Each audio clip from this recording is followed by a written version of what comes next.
This is a spoiler warning. In this show, we'll be discussing Hell Bent. So, if you haven't seen episode 12 of series 9, go and watch it, then come back here. This is the Fan Show.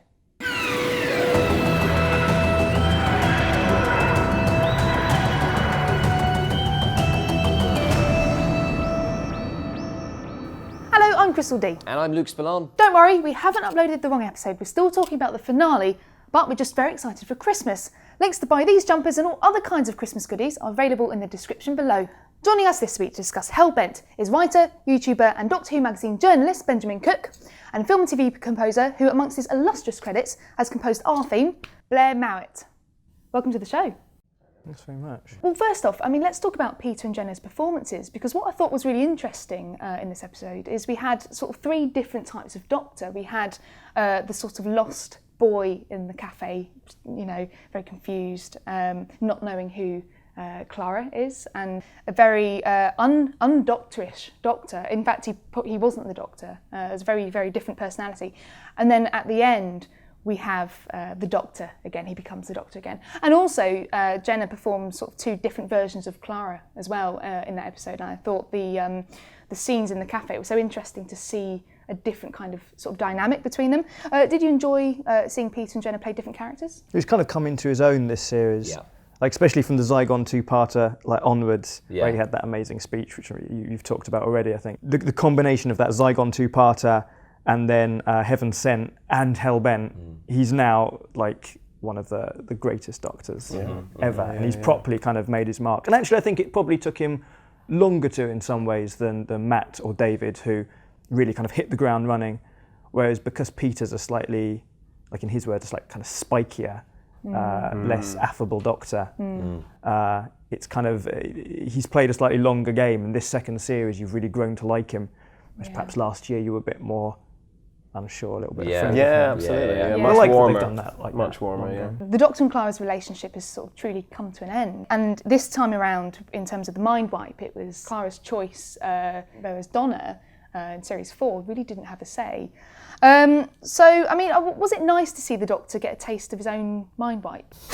What a question! I think it was brilliant. I really didn't see it coming. And then the option of both of them, I thought, well, it's not going to be the Doctor, is it? And then you're part of you going, oh my God, what if it is? It's utterly perfect for him to forget. I think it's terribly sad. It's tragic. It's a tragedy. Clara going off and being Clara Who elsewhere, letting her have that story is a crazy idea. And that was the bit that made me cry in the whole episode. And actually the whole of this series, it was the Doctor having to say goodbye to someone and having to forget. I thought it was new, wasn't it? And it was sad. Yeah, but it allows him to move on, I think, a lot quicker in terms of, the next companion, with his story, because he knows that he's sad about it, but he can't really remember anything about it. So it's quite a clever way of getting him to not be sort of moping around too much in the next episode, which hopefully will be very fun being Christmas. And the Doctor makes mistakes sometimes. It seemed to be saying that he'd learnt from that mistake of what happened at the end of, what was it, Journey's End, when he wiped Donna's mind, where, Donna's saying, no, please don't, and he does it anyway. Yes, to save her, but actually that was the wrong choice. Donna says, no, he should have gone, okay, even if it burns you up, that's your choice. They even referenced, he said, I think, in the episode, I've done it before, referencing Donna, and this time he did it differently, with a bit of sort of, pushing in the right direction from Ashilda, but this time he gave Clara the choice, and she was able to control her own destiny, which is quite right and proper. And I do think I was very pleased to see Clara stand up for herself. And I know she has been quite a powerful character. She has been able to stand up to the Doctor, and sometimes she's quite bossy. I thought, good for you. That was a great line. Can't remember what it. She said something like, my future's promised to no one, but my past belongs to me. Or something. Exactly. That's a really strong, great way of saying, the core of that. I've got some tweets here. Matthew says, it felt like the right thing to happen. Even if Clara had her mind wiped, there was no guarantee the Doctor would stop. And Darshan says, I think it was for the best. He cared too much for Clara. He waited 4.5 billion years and he banished the president. I'm definitely pleased that he's been able to move on. Are you pleased to sort of see an end to this sort of toxic relationship? It reached its natural conclusion, I think, the Doctor and Clara relationship. It hadn't as Stephen has sort of said, like this was the best of the endings that he'd written for Clara, and he's quite glad it was the actual ending rather than the ones that were intended to be endings. But then, and it does leave it open for her. Obviously, not very soon to make another appearance, but one day in the future. It does. It does. Yeah. Well, I hope she doesn't. Like she's absolutely brilliant. Yeah. But I think that there's lots of people on Twitter clamouring for a spin-off with Clara and Ishilda, and you think, well, no, actually, like that's one of the things that I think is best left to the imagination. It was right that we finally had this story this year. Whether if Clara went in Death in Heaven or Last Christmas, as she was supposedly going to leave, her story would have kind of ended short, even though like the Danny Pink thing was there. It didn't feel like it was her ending. It felt like Danny's series 8 more. It didn't feel right to say goodbye to her then. So you needed another series of Clara as a character rather than a puzzle, which she was initially, and that sort of, as Stephen has said, that didn't quite work. Yeah, right. And so you needed just a bit more time in the company of this fully rounded character, which we've had really over the last 2 series. See that toxicity, you know, the danger of them travelling together. But also them getting on better as well, because in season 8, you know, he was a bit prickly and she was still getting used to his new regeneration. But this series, they've had a lot of fun as well before it all got toxic. Cammy says, I jumped when I saw and heard the classic TARDIS. It looked amazing. So were you impressed by how Gallifrey looked? Yeah, absolutely. It looked fantastic, didn't it? It looks so... I like this image of Gallifrey that's been created in the new series, you know, this citadel in the bubble and these orange skies, and that had just been built on more and more to now, to what we saw. And then it got better and it looked better. I don't know, it always kind of looked kind of cartoony in my head. Seeing it always like it was... couldn't quite grasp the reality of it, but seeing it for the first time, that swooping shot where you go through like all these streets of Gallifrey and then up and it pops inside as the it bubble, goes through the glass, which is great. I love that. And then like the bronzeness of it all, it just felt really real for the first time, which Gallifrey has always kind of felt like this. You know, it's always felt a bit like tacky, innit? Like sort of in classic IKEA, like we always talk about like what plastic seats and water features and in corridors. And, it felt it's like in the End of Time when you saw Rassilon walking down that highly impractical corridor and you're like, oh, cathedrals and this epic scale, this is what it should feel like. And I felt like we had quite a bit of that. It's remarkable that the visuals of Gallifrey after 52 years are still based on that one kind of throwaway line from The Sensorites, where Susan sort of describes the planet. Yeah. They're still sticking to that, which I love them for that. Like, why not? It's good. It looks good. I like the woman. The in the barn. Who is she? The woman. Yeah. Another mysterious woman that was like in the End of Time, wasn't it? With a woman that we all thought was the Doctor's mother. Romana. Romana. She definitely knew the Doctor was Romana. Yeah, I mean, I put it down to that sort of innate sixth sense, I guess, where telepathic they can communication tell almost. They can see through regenerations and they can tell, it's the Doctor, you know. Interestingly enough, that's one of the first times in a long time we've heard the old Doctor theme from the Christopher Eccleston era. Absolutely. Yeah, it was very unusual to hear that coming in. So that really made that moment feel quite so special. significant. Really bringing him back to childhood. You know, like This is the first time we've seen really the 60s TARDIS in its entirety, I think, because they've built it up a bit and also lit beautifully, and we also had that extraction chamber as well, and both sets were so white and pristine, sterile, striking, stark. It's so. And that was so great to see. It does what the new series sort of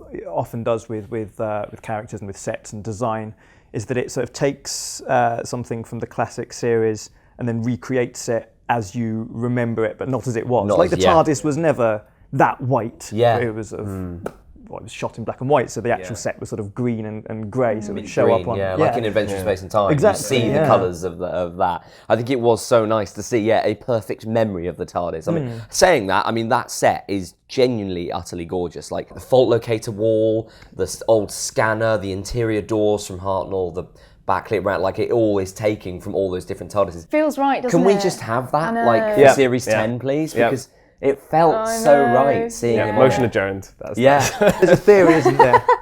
There's a theory that it is Hartnell's TARDIS, like actually Hartnell's TARDIS, because she takes it, she has her adventures with Ishilda, and then they go back to Gallifrey. Obviously, she's got to get back to Gallifrey at some point. She leaves it there. She just waits for the first Doctor, and she says, "Oh, don't take that one. Take that one that I've had." and then go in and it's all. I think that's a it's great good thing. Oh, That's that is brilliant. such a great theory. It totally works. That is Not so mine. so- Someone on Twitter. Well, let's move on and talk about writing new parts of Doctor Who canon, because in this episode we find out that Time Lords can change gender and also ethnicity as well. Gallifrey still exists, and that there's at least one other TARDIS out there now. Is this exciting for you, or do you find yourself shaking your fist, going, Moffat? You've got to own it. You've got to. Yeah, You absolutely. can't be too sort of what's the word? Precious. Kind of reverential. Is that a word? To the past. Like you've got to just write all over it and do your thing and invent new stuff. And there's no point in just pussyfooting around everything that's gone before, especially as everything that's gone before contradicts itself anyway. Well, I think that's often the thing, though. Is if there's new things that are interjected into the lore of the show, I like it to move forward and not to go back and fill in all the gaps and go look at all this cool stuff and look at that and that's connected to that. But let's just go forward and go. Do you know what? Time Lords can also can regenerate into whatever and be whoever they need to be. I think Moffat was also being cheeky as well, kind of laying down the gauntlet to future showrunners to say, like any ethnicity, any gender, off you go. Yeah. You know? And this is how to do it. Never mind a female Doctor, whatever else. Almost every major character, apart from the Doctor, has been a really awesome female role. Yeah. Unit is now almost an all-female operation. Yeah. There's no men in Unit. There's, you know what the Bechdel test is, and if you don't, Google it. yes. But there was an episode, I think it was the Zygon Invasion, which not only sort of passed the Bechdel test, but failed the reverse of the Bechdel test. Like, there are no two named male parts who share a conversation about anything other than a woman. It's like to fail the Bechdel test in reverse. I mean, this is a show that has made sort of huge strides from 1970s sort of John Pertwee telling Katie Manning to go and make a cup of tea, and that was it. So I think there were all sorts of exciting ways and new characters and new situations that you can create to make Doctor Who a feminist show. And one day there might be a female Doctor as well, but I'm wary of sort of getting too hung up on that when there's so much else you can do. I guess, this is quite a different finale compared to what we've had in the past, because we've had quite monster-driven finales. Do you prefer this lower-key approach? It's quite intimate, wasn't it? It's very much about the TARDIS crew, isn't it? When a companion leaves, that episode should really be about that companion leaving. And I think that's why there wasn't, a strong monster in the sense that there have been in previous finales, because it's about saying goodbye to that character. And if you don't do that, then that could be really rushed at the end, which is not what anyone wants. So I think that's a good decision, a brave one, but absolutely the right way to go. Such a Christmassy episode as well, wasn't it? I'm so glad we're dressed appropriately. I don't know how far into this we are, but I'm regretting wearing the hat. I'll be honest with you. I thought, well, they give me a free jumper, I'll augment it with my own hat model's own.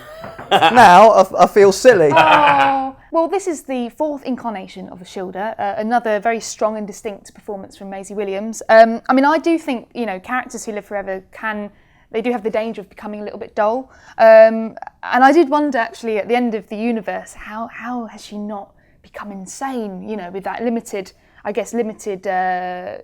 ability to store memories and things. John says she's been brilliant. I thought we'd only get her for one episode, so I've enjoyed her multiple appearances. Brilliant actor. And George says, I wasn't that fond of her. I thought Maisie Williams' acting was flawless, but I found the character was a bit pointless in the end. So what do you guys think? Was she a good recurring character this season? I thought it was nice to see Ashilda be like you say, a different incarnation, to see her be this sort of confident woman who's gone through the entirety of the universe to end up with two lovely leather chairs watching the stars disappear. The lovely chess set. setup, lovely, and a chess set. Yeah, well, she must be playing on her own. And Rufus Hound had just nipped out for milk. Yeah, about a couple of billion years ago and not come back. I thought it was nice to see her play a new incarnation of that, because like what we've had, Viking Girl, we had Highway Woman, we've had Alien Street Mare.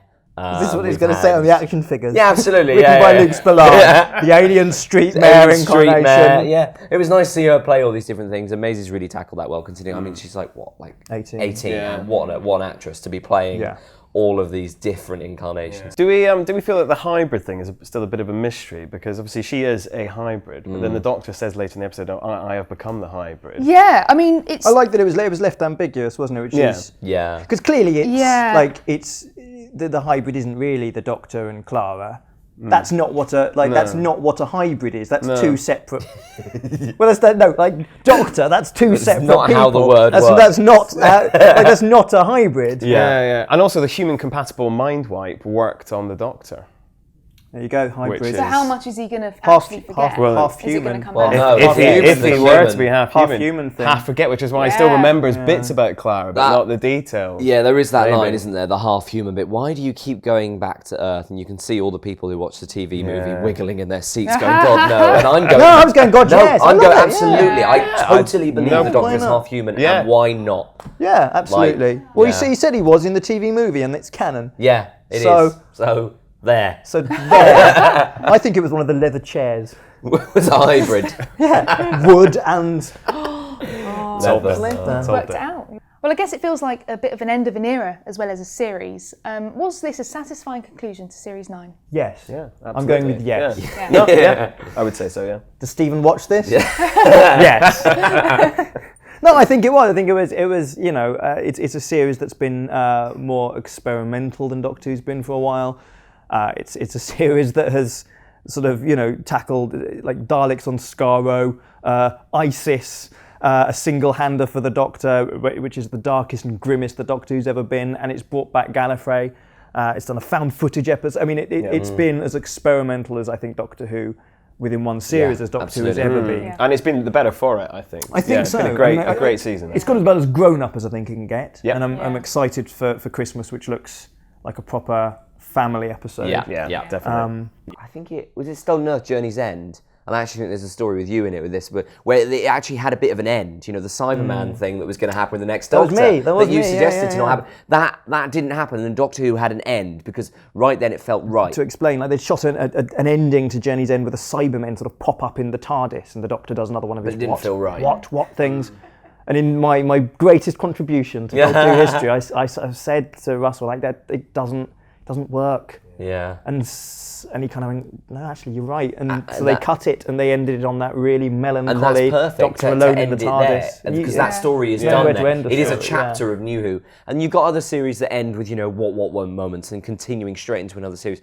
Whereas this was so perfect to have that story be told and then for the Doctor to go, right, I'm the Doctor again. So I'm excited that this series ended with this is, you know, this chapter over, but here we go running towards the next bit. Well, that's the end of Series 9. Thank you so much, guys, for joining us. And we'll be back at Christmas, straight after the UK transmission, to discuss The Husbands of River Song. Here's a trailer. Can I help you? Yes, are you the surgeon? Close enough. Why? There's a medical emergency. Do I know you? You most certainly do not. My husband is dying. That's your husband. Is there a problem? Destroy them! I don't like it. Here we go.